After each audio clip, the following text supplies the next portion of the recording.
morning. This is week 7 of the Cultural Geography of the United Kingdom. As you can see, Easter edition. You'll be probably watching it slightly after Easter, but let's enjoy the spring. And today I'd like to talk with you about two traditionally Celtic regions, that is Wales and Northern Ireland. Next week we'll talk about Scotland. We'll talk about the administrative division and a little bit about the history, and then in the last part of today's class I'd like to talk with you a little bit about the national parks in the UK. So we'll return to England a little bit. We'll talk about Welsh and Scottish national parks as well. Apparently there are no national parks in Northern Ireland, but first of all let's talk about Wales. This is quite interesting. The modern Welsh name for Wales, or the Celtic Welsh name for Wales, is Cymru. And it comes from a word meaning fellow countrymen. Like many countries, people in Wales, Celtic, Brittonic people living in Wales before the Romans, before the Anglo-Saxons, called themselves the land of the people, the land of the fellow countrymen, of the local folk, let's say. The name Wales, actually, by which most people know this place in English, comes from the Anglo-Saxon word meaning foreigners. So Cymru is the land of the fellow countrymen, but Wales comes from Anglo-Saxon meaning foreigners. So this was the name that the Anglo-Saxon invaders, after the withdrawal of the Romans, gave to the original Brittonic Celtic people, who were gradually forced to retreat to the west of the island. Actually, the name Cornwall comes from the same Anglo-Saxon word, Welas or something, meaning foreigners. The original name of Cornwall came from the local tribe, Cornovi. The corn element is similar to the horn, because the peninsula, which we talked about last week, is shaped like a horn. So the Romans call it Cornubia, for example. But for the Anglo-Saxons, these were also the Welas. It means the foreigners. So they put the two elements together and they called it Cornwall. So that's why these two Celtic regions have the similar names.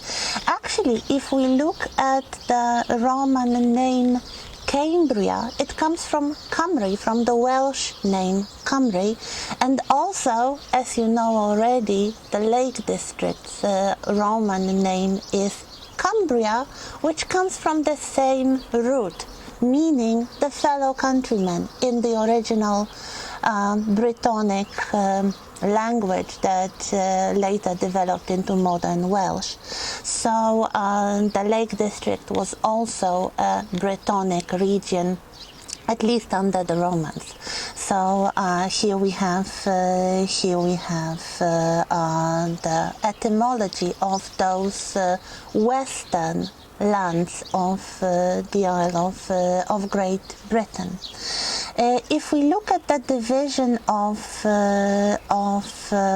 land and the administrative names, they at least partially derive from the historical kingdoms of Wales. We talked about the kingdoms of Gwynedd and Dyfed. There was also a rather large kingdom of Powys, and these are all names of the administrative regions of the counties of Wales. As you can see here, they can be further subdivided, and if you are using this Memrise app for Welsh geography, especially in the south of Wales, in the areas that are called Glamorgan, you will have much more division. So it's not just West Glamorgan, Mid Glamorgan and South Glamorgan, but other areas that you can see on this close-up map. May be interesting to familiarize yourself with those names. You don't have to really, but at least the bigger areas are, in my opinion, worthy of your memory and time. So we'll start looking at the map of Wales from the north to the south. So the part located most to the north is the Isle of Anglesey. In the Welsh language it's called Ynys Mon. The Romans called it Mona, the Isle of Mona. So as you can see, it is an island situated very near the mainland of Wales. It is divided from the mainland by a narrow strait called the Menai Strait, and during the Industrial Revolution the first bridge was built, one of the great achievements of engineering. So Menai Bridge linking the mainland with the Isle of Anglesey. And what we have here is the image of the Menai Bridge. This was designed by Thomas Telford, one of the great engineers of the early Industrial Revolution. We have one of the beautiful castles. We'll meet quite a lot of castles in Wales today, and some of them, 4 of them actually, have a joint World Heritage UNESCO status. And one of these castles is Beaumaris Castle on the Isle of Anglesey. It was never finished, so the ruin that you can see today is not the result of some siege or war, but the fact that this castle was never finished. This was one of the castles that were ordered by King Edward I after his successful conquest of Wales in the Middle Ages. So this we have here. Another thing that was connected with Anglesey is the prehistoric significance and Celtic religious significance of this place. This was the last stronghold of the Druids, of the Celtic religious leaders, and this was the place that held a very substantial rebellion against the Roman forces. So they associated Anglesey with Druidism, with some horrible things they believed that the Celts were doing. Hi, Watson. Like human sacrifice, for example. As you will see in the moment, the north of Wales is also the place where the original Celtic language is most spoken, and the Welsh language, which has enjoyed some of the revival in the recent decades, is mostly spoken in the north, so also in Anglesey, and Anglesey is the place, with the longest place name in Britain. What, son? This is the little train station with this place. Actually, the lan of Llan element we have covered already when we talked about the place names. It refers to a church that apparently was there. The whole long place name refers to some sort of geographical location. So there is a church near a stream, near something. You can Google it. It's quite interesting. It's been there. I cannot pronounce it anyway. So if we cross the Menai Bridge, we get to the mainland, and the first county we encounter is the county of Gwynedd. This was one of the old Celtic kingdoms in Wales, and you can see two of the castles of Edward I here, the castle of Carnarvon and the castle of Harlech. The castle of Carnarvon is connected with the ceremony of investiture that also derives from the reign of Edward I. So his son Edward II was the first one given the title of the Prince of Wales, the traditional title of the heir to the throne of England. And here we have a photograph of Queen Elizabeth II officially granting the title of the Prince of Wales to Prince Charles. This happens in the castle of Carnarvon. This is what happened. There is this legend that after the conquest of Wales, the nobility, the barons of Wales gathered for some sort of peace talks with Edward I, and he promised to give them the Prince of Wales, and they wanted somebody that was born in Wales and did not speak English, so they assumed he would speak Welsh language. But the English king, of course, produced his newborn son, who has just recently been born in Carnarvon Castle, and he didn't speak any language being a small baby, so that's one thing. The Castle of Harlech, as you can see, another of those UNESCO castles. If you remember, during the live meet we talked about the patriotic songs. One of the patriotic military songs of Britain is actually called Men of Harlech, and it refers to this castle and the siege that this castle survived. Next part is Conwy, and we have the fourth of the UNESCO castles here, Conwy Castle. This place is also in the north, and as you could see, it's the more traditional area, especially compared with the south of Wales.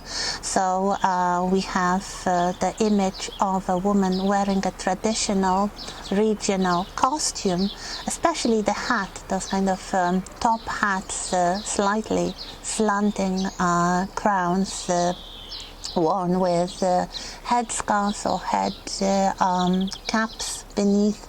It looks like 17th century really costume, but this is how the national Welsh costume developed. It's more visible, it's more typical for women. So that's, if you see women wearing such costumes, they are wearing traditional Welsh dress.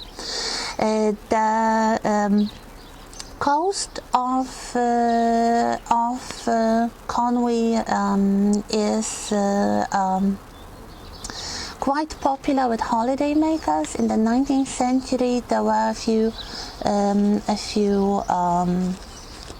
towns that started gaining popularity and wealth because of the Victorian passion for seaside holidays. One of such places was Llandudno, or Llandudno, I think this is as far as I can go in proper Welsh pronunciation. So a place traditionally also connected with some church or religious establishment, but now more popular for the Victorian waterfront, for the pier, very similar to the piers you can find in the south of England.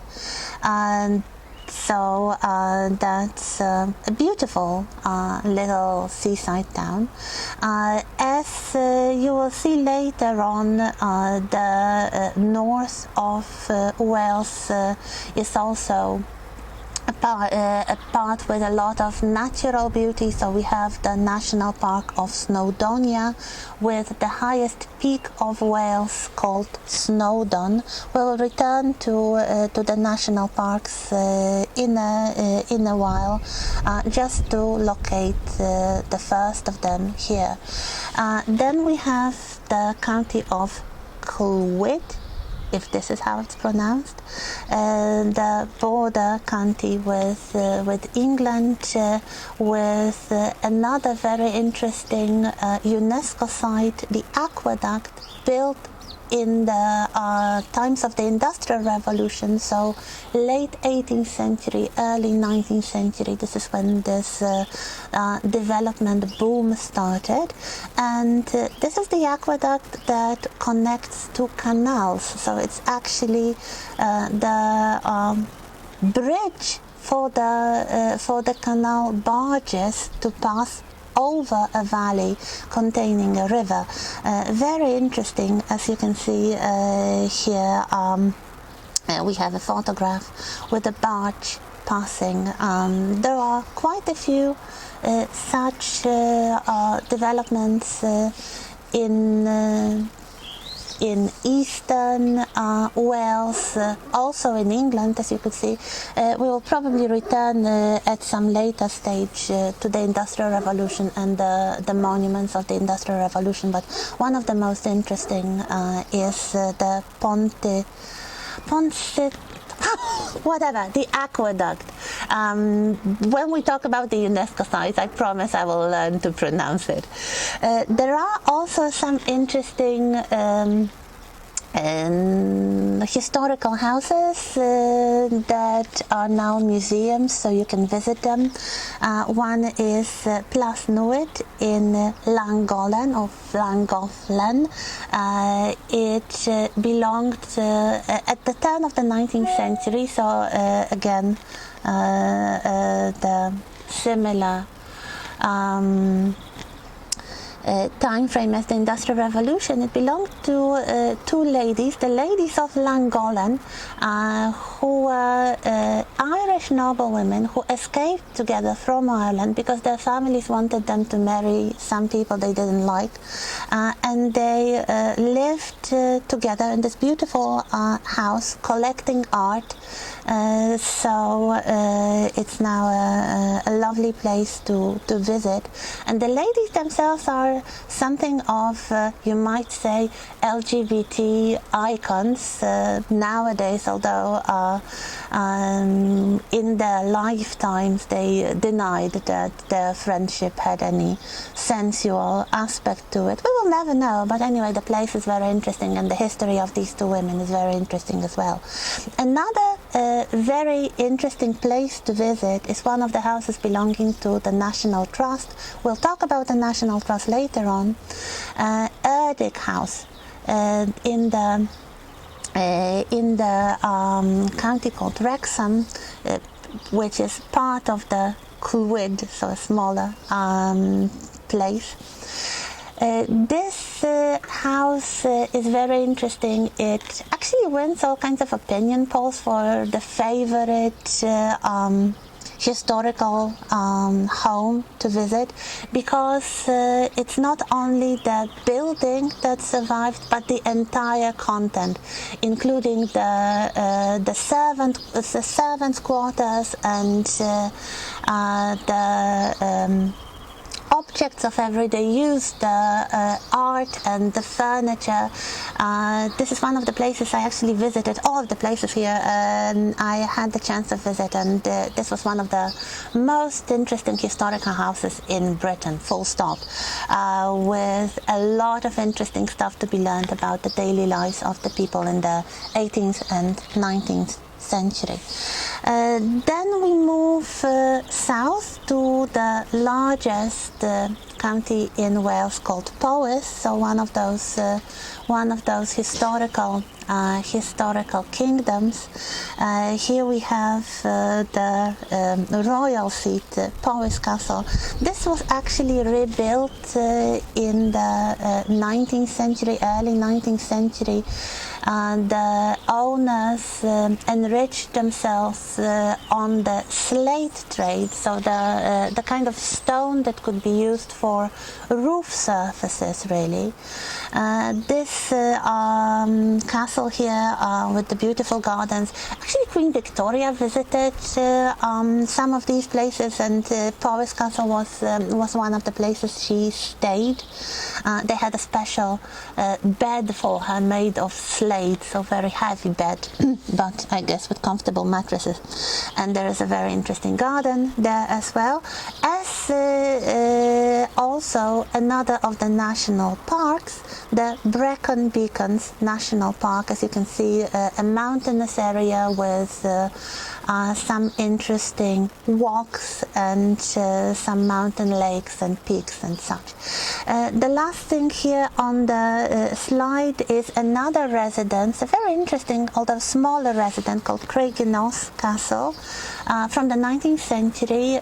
Now it's a hotel, but it was bought and built or rebuilt by an Italian opera diva from the 19th century called Adelina Patti, one of the greatest soprano singers of the 19th century. When she decided to retire from the stage, she bought this castle.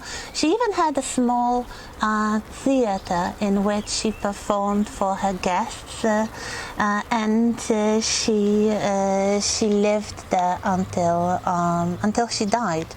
She was a very interesting character. She was married a few times, and her last husband was like 20 or more years younger than herself, so she was a very fascinating woman, really. So this is where she lived. To the west of this part, we have the county of Dyfed, named after Saint David, and you'll see the Cathedral of Saint David a little bit later today. The main city is Aberystwyth, with the old castle ruin, as you can see. There is the third national park, Pembrokeshire Coast National Park, and this is the area with a lot of Celtic presence, with a lot of prehistoric monuments, so the standing stones and the megaliths, as you can see here in the photograph. I haven't been there. I would like to go one day, perhaps after this pandemic ends. We'll go there, because why not? Two more slides about Wales, both from the south. So we have the area of Gwent, and if we look at the south of Wales, this is also the area very heavily affected by the Industrial Revolution, because the minerals were found there, and the heavy industry and the mines of coal and copper and other minerals were there. So in Gwent we have one of those sites called Blenavon Industrial Landscape, and here we have one of the earliest iron foundries in the world, basically. So it's not used anymore. It's more of a ruin, but a very interesting ruin. And one of the great monuments to the Industrial Revolution. The other photograph shows you a male choir, because especially in the South, this was something that was greatly popular during the Industrial Revolution and later in the 19th century. Many towns and also factories and mines and other workplaces had their own choirs. So this was part of the non-conformist culture, so Protestant culture about other denominations than the Church of England. And this was also one of the factors in the preservation of the Welsh language. And still the choir tradition is very strong in the south of Wales, so here we have an example. The last place in Wales I'd like to show you is Glamorgan, so the area with the capital city of Wales, Cardiff, and some other cities such as Swansea and Bridgend. These were ports that developed very heavily in the 19th century, and this was also the area with a lot of industrial presence, especially in the part called the Rhondda Valley.